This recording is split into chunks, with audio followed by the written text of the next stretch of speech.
আসসালামু আলাইকুম রহমতুল্লাহি বারাকাতুহু। সবাই কেমন আছো? আশা করি আল্লাহর রহমতে সবাই ভালো আছো। আলহামদুলিল্লাহ আমিও ভালো আছি।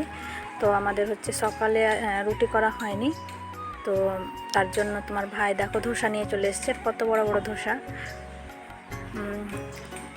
তো ধোসাটা হচ্ছে তোমার ভাই একটু কম্পিউটারে কাজ করছিল, তো তার জন্য আমি টিফিন বাটিতে ভরে রাখবো। তো ফ্যানের হাওয়াতে কিন্তু ধোসাটা মানে শুকিয়ে গেলে আর ভালো লাগবে না, তো আমি টিফিন বাটিতে একটা একটা করে মুড়িয়ে রেখে দিচ্ছি, নরম থাকবে। তো ভিডিওটা ভালো লাগলে আর কার কার ধোসা খেতে ভালো লাগে সবাই কিন্তু কমেন্ট করে জানাবে প্লিজ। তো আমি এইভাবেই রেখে দিলাম। আর হচ্ছে এই যে তরকারিটা ডালের তরকারি, আমাকে ধোসা খেতে খুব ভালো লাগে। এটা হচ্ছে আলু মটরের তরকারি, আর আলু মটর তরকারিটা খুব সুন্দর করে এখানে বানাই। আর হচ্ছে এটা হচ্ছে যে নারকেলের চাটনিও খুব ভালো লাগে। আমি বাড়িতেই বানাই, কিন্তু আমার মিক্সচার মেশিনটা খারাপ হয়ে যাওয়ায় আমি আর বানাতে পারছি না। তবে মিক্সচার মেশিনটা নিয়ে যাব করে নিয়ে যাওয়া হচ্ছে না ঠিক করতে, তো আমি ঠিক করে নিয়ে আসবো। তো দেখো ভিডিওটা কি হয়।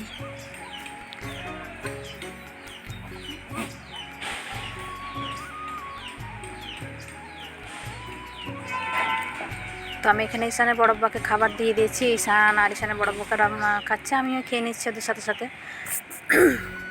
ওরা ধোসা পেলে, আমি হচ্ছে পরোটা বেশি খাই, তো পরোটা তো নিয়ে আসেনি, পরোটা আনলে আমিও খাই। ধোসাটাও তো ভালো লাগে না আমাকে, একটা খাই, একটাতে পেট ভরে যায়। তো আমি ধোসা খাওয়ার পরে রান্না করতে চলে আসলাম। এখন রান্না করব।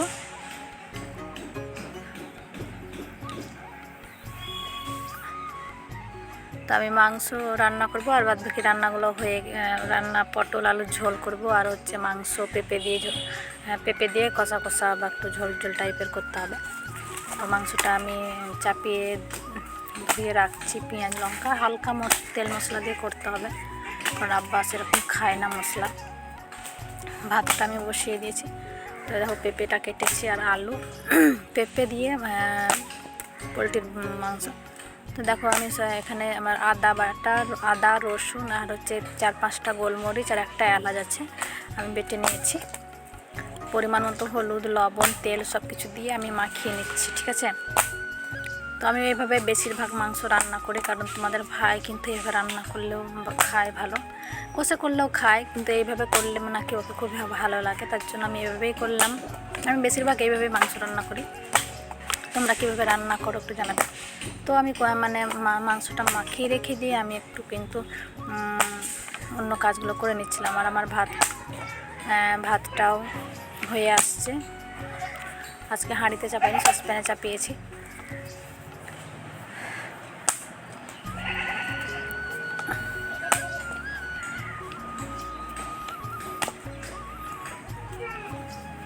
তো ভিডিওটা অনেকটাই লং হয়ে গেছে, সবাই কিন্তু দেখবে, স্কিপ করবে না। আর এই যে পটল আর আলুর ঝোল করেছিলাম, তো এইভাবে হালকা পাতলা ঝোল, যেহেতু ভাবছো হয়তো কালার নেই, হ্যাঁ আমার শ্বশুর কিন্তু বেশি মানে ঝাল মশলা খেতে দেয় না, ও নিজে খায় না, আবার আমরা আলাদা রান্না করবো, ওর জন্য আলাদা রান্না করবো, ওর জন্য একসাথে এইভাবে ঝোল করে নিই। তো আমি এই যে আমার ভাতটাও হয়ে আসছে, আমি পাশিয়ে নেবো এবার। আর বাদ বাকি কাজগুলো আমি করে নিচ্ছিলাম।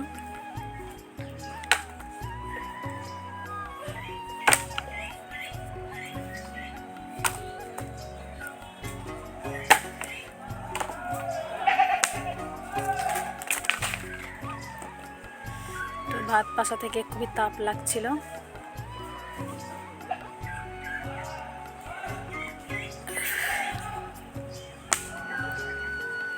আমার ভিডিওগুলো খুবই লং হয়ে যায়, যেহেতু আমি ছোট কন্টেনার, আমি ঠিকভাবে বানাতে পারি না ওর জন্য। আর আমি ভিডিওটা মানে কেটে যে করব সেটাও পারি না, একভাবে লং হয়ে যায়। আস্তে আস্তে শিখছি ইনশাআল্লাহ। ইউটিউবে যেহেতু কাজ করছি, যে কোনো জিনিস একটা শিখতে গেলে সময় লাগে, ভুল হতে হতেই বা বড় হতে হতেই কিন্তু শেখা হয়ে যায়।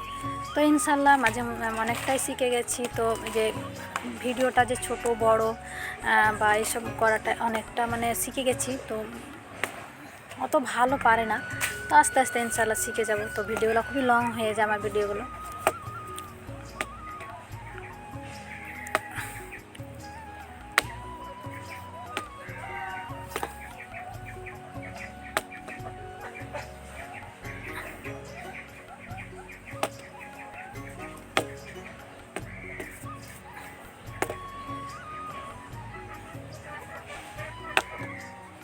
তো আমি সব কিছু গুছিয়ে নিচ্ছি।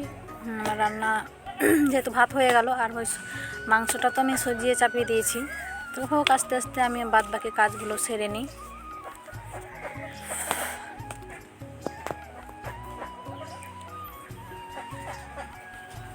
তো ফাইনালি আমার হচ্ছে যে মাংসটা রান্না হয়ে গেছে। তো অন্ধকারের জন্য ভিডিওটা ভালো মানে এখানে করা হলো না, অন্ধকার লাগছিল। তো দেখো ভাত হয়ে গেছে, আর ভাত, তারপরে কুমড়োটাকে আমি ঘ্যাট করেছিলাম, মানে কুমড়োটা মানে সজিয়ে করবো ভাবছিলাম। তোমার ভাইকে আমি খেতে দিয়ে দিয়েছি। ভিডিওটা ভালো থাকলে অবশ্যই দেখবে এবং কমেন্ট করে জানাবে।